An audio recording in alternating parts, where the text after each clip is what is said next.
All right, here we go. Okay, dumb work experiences. Okay, we got a little trend going on. Here we go. Dumb experiences. Dear Billy No Booze, I own a small boutique liquor store in Denver. I have a terrific, loyal customer base, but every now and then I get guests that are not used to our style of shop. You can see it in their face. I swear to God, I don't know why, I was just thinking of this sketch that I wanted, that I thought was, like, not every sketch makes the show, and I was just thinking how that would have played out. Sorry, let me go back so I can actually pay attention. I own a small boutique liquor store in Denver. I have a terrific, loyal customer base, but every now and then I get guests that are not used to our style of shop. You can see it in the face the moment they walk in. They are expecting a regular old packaged liquor store. That's a great name. That's what they called it back when I was a kid, going down to the Packy. It's a beautiful shop with 600 different craft beers, 200 wines, 70 bourbons, etc., etc. Yeah, this is for, like, connoisseurs of alcohol. And somebody's coming in, trying to buy a 12 of fucking Bud Light, kid. Here I am. Here are my dumbfounded encounters I have had in the 3 years since I bought the shop. I think that would be such a cool thing to own. A little boutique liquor store that has all this high-end booze. I always thought that would be fucking cool.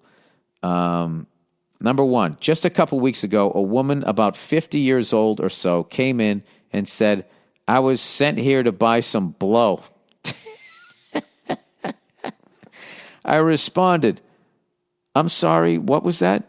She put her fingers to her mouth as if she was going to smoke a cigarette. I said, do you mean weed? She had a tepid look on her face like I was her parent and quietly said, yes. Ma'am, there is a dispensary at the end of the block, and don't ask them for blow. Just tell them you need some weed. Oh, that's hilarious. That's clearly not a drug user. Was sent there by somebody who's maybe too fucked up. Oh, boutique liquor store. Here's another dumb question. Oh, this is right. Top 5 stupid questions. This is what the segment is. The top 5, if you work for the public, deal with the public in your job. The top 5 dumb questions. And I threw myself under the bus for the park ranger out in Joshua Tree. I went out to Joshua Tree and asked a park ranger, where is the Joshua Tree? Don't ask him that. There's a bunch of... That's like being in Massachusetts saying, where is the oak tree? Okay, number 2, do you sell Scotch tape? Number 3, do you have any whiskey? I have an entire wall of whiskey. It's the first thing you see when you walk in the door. Number 4, is this a real store? I will never forget this question. That's probably somebody just always goes to Costco. Number 5, are you here? I get this question at least once a week. It blows me away every time. I'm standing here. My door is open. Unless you know something I don't, I am here. They can't see you? Is that what they do? Or I don't know. Anyway, all the best to you and Nia and the little ones. We'll see you at the Comedy Works next time you are around. Oh, that's cool. I love a high-end liquor store. I used to. I still love them. That's the fucking best. All right, girl calls me fat, but she gained twice as much weight. Oh, wow. Hey, Billy Barada head. I had some Barada. Yep. You can call me Jordan. All right. Me and my girlfriend, no kids, have been together for 11 years. I am 6'2", and she is 5'7". When we started dating, we were still teenagers, and I was about 175 pounds, and she was about 115. I am now 220 pounds, and she is 200. Lately, she is saying that I am getting fat. 220 pounds is not light, but I am still pretty okay for a guy that is 6'2", and people never think I'm over 200 pounds. Yeah, but still, dude, you can't walk around with that kind of weight. That really hastens how long you're going to live, belly fat. I have a bit of a beer belly, and I love eating steak. When she told me I'm getting fat, I said, quote, I know I gained some weight. We both did. Maybe we should go out more like we used to. She right away said, oh, so you think I'm fat? Yeah. She set a little bear trap for you. Because she's not happy with what she looks like. I mean, she almost doubled her fucking weight. I'm superimposing me because I know how much how much I beat myself up. Anyways, I told her no, and that I find her sexy and love her. She said that I gained more than she ever did, and I should eat healthier. Oh my God. Yeah, see what she's projecting here. She's basically saying a bunch of shit to you, and then you can't say any shit back to her. Oh, so you think I'm fat? You should have been like, you just said that I'm fat. You just said I'm getting fat. You know, you think I'm fat? Yeah, you're fat. I'm fat. We're fat. We need to do something about this shit. Anyway, I told her, no, I didn't find, I think she's sexy and I love her. She said that I gained more. But dude, all right. If you're going to marry her and have kids, if she's already like fucking 50 pounds overweight, there's a lot of health risks to that, I believe. She said that I gained more than she ever did and I should eat healthier. This is coming from someone who prefers McDonald's over a steakhouse. Yeah, she's in it. She has the addiction right now, is when you eat this fucking food that they have in this country. The same way a drug addict doesn't want to do drugs, the sickness just takes over. You can literally get that sickness craving sugar and salt and bad food. Speaking of that, did you see Ireland Subway sandwiches? That fucking in Ireland, they are saying they are not legally allowing Subway to say that their bread is bread because there's so much sugar in it, it's not bread anymore. And you watch these fucking assholes at Subway, rather than stop serving that fucking sugary shit, they're going to go after politicians and line their fucking pockets so they can still call it bread. It's fucking unbelievable. Unbelievable. But it's funny, they'd have more chances of getting in trouble if they told jokes. Anyways, I said, knowing the numbers, I think you gained a little more, but that's fine. Like I said, you are sexy, and I want you and love you. You said that after you said the other shit? I'm sure she wasn't happy with that. Maybe we should just both go out more and have more fun, if you know what I mean. Since then, our sex life dropped to an all-time low, and I feel like she doesn't feel attracted to me anymore. Also, weight has never been an issue before. Since then, I lost about 15 pounds. Good man. She didn't even notice or won't say anything about it, at least. Yeah, she might be feeling bad about herself, and she's taking it out on you. It seems she's still gaining weight. It's starting to hang around her belly and hips. Whether I try to talk to her about my feelings or our sex life, she gets really defensive and mad, and I don't know what to do about it anymore. I love this woman to death and just want to be happy together, fat or not, although I prefer at least to be healthy.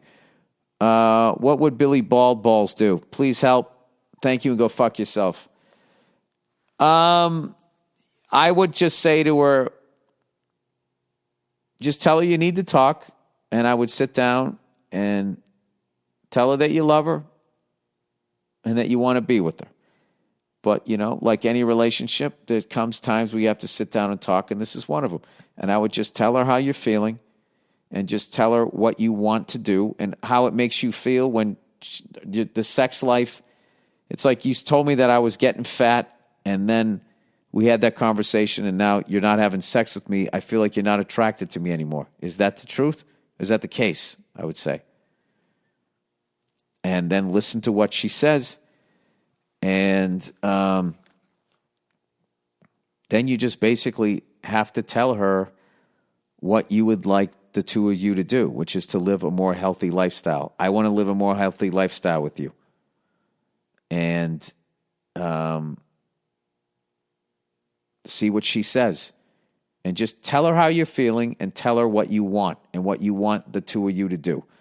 And leave it at that. And if she gets upset and she cries and do all of that type of stuff, just remain calm. Say, I'm not trying to hurt you. I'm not insulting you. I just feel like we need to communicate here. I feel like there's something going on. I'm open to all options and see how that goes. And if she, I really think that she sort of just, I don't think she's happy with herself. And I don't think it's you. I think it's her. And, it's a hard fucking road when you're on a road you don't want to be on and you don't know how to get off of it. It makes you hate yourself, and then you're ashamed of yourself, and then the walls come up, and then you can lash out at people and stuff like that. So I think it's going to be more than one conversation to try and get through this. So you're going to have to be really patient. This is a tough one. This is one of the toughest ones. If the woman in your life is putting on weight and you know she's not happy about it and she's being super fucking defensive, I mean, that's literally like there's a wild animal. I saw this one, there was a fucking mountain lion stuck in a bear trap and these guys were trying to free it while this thing was trying to fucking defend itself. It's like, I'm trying to help you, and the mountain lion didn't understand it, is essentially what you're dealing with here. And I think women deal with it, if a guy's like, he can't get it up or something like that, that's going to cause a guy to start doing the fucking mountain lion in the bear trap fucking thing. So, yeah, dude, just know you got your work cut out for you here. It's going to be more than one conversation. And then also know that your feelings are valid and you express them, and she should hear them, and she should not be, what she's doing, she shouldn't be doing to you. That's not fair to you. All right? And she's hurting herself by continuing to gain weight. It's not going to be, you can eat your way into being a diabetic and that whole fucking nightmare. Or you can just turn the ship around now while you're young and it's a great thing to do. Like, me and my wife just started getting back into like working out together, which is fucking awesome. Just basically going for walks. And once you have kids, it's hard. You don't have a lot of time, but it's a great bonding thing. Like, all right, let's do this. And she pushes me, I push her, or whatever. And it's a fun, it can be a real fun thing to do. You just gotta, try and sell them on it. That's all. So anyways, all right. Okay. That's the podcast. What a weekend. Thank you guys. I didn't even thank you guys. My head's spinning so much. Thank you guys for tuning in and watching. I stayed offline because I need to just stay level. You know what I mean? I can't be reading a bunch of good shit. I can't be reading a bunch of negative shit. I did what I did. Some people like it. Some people don't. There's a million comics out there. If you like it, keep watching me. If you don't like it, don't watch me. I understand. No big deal. So I haven't, but I just really appreciate like all the emails that I got, how excited and happy you guys were for me. That was it was the gig of my life. And everybody over SNL could not have made it easier. It was just from the second I got over there till when I left that place, it was just the greatest experience I've had. So I will never forget it. And I will be watching next week. Issa Rae is up next. And I saw a few of the hosts they got coming up after that. It just keeps getting better.